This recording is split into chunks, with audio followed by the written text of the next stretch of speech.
In John 6:35, Jesus said, I am the bread of life. He's referring to the unleavened bread.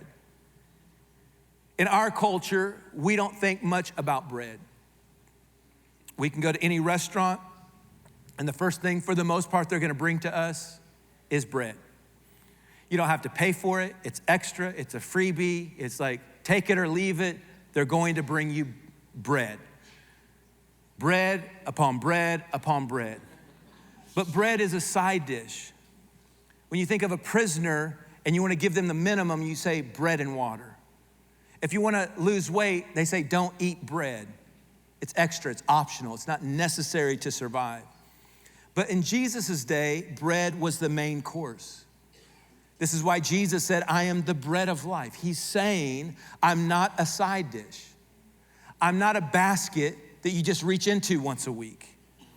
Bread was actually considered a feast in the Bible. When you got together with people, bread was what they would call a feast. And it's mentioned over 300 times in the Bible. This is why over and over you see in the scripture, they broke bread. Acts says they went house to house breaking bread. Jesus multiplied the bread and the fish and fed the 5,000.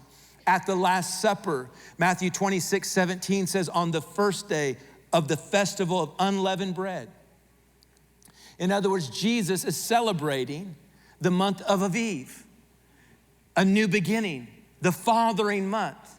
And the disciples are saying, hey, we're in the festival of unleavened bread. We're in this time. And they ask him, where do you want us to make preparations to eat Passover or to eat the unleavened bread? And what did Jesus do? He took the bread and he broke it. And he said, this is my body.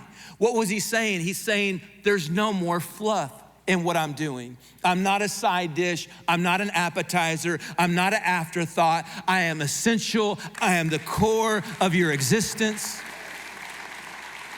You could survive in his day without meat. You could survive without vegetables, but you couldn't survive without bread. So when Jesus said, I am the bread of life, what he was saying is, I am the main thing. I am what life is all about. Every year, every season, every month, every single week, every single day, every hour, I need thee.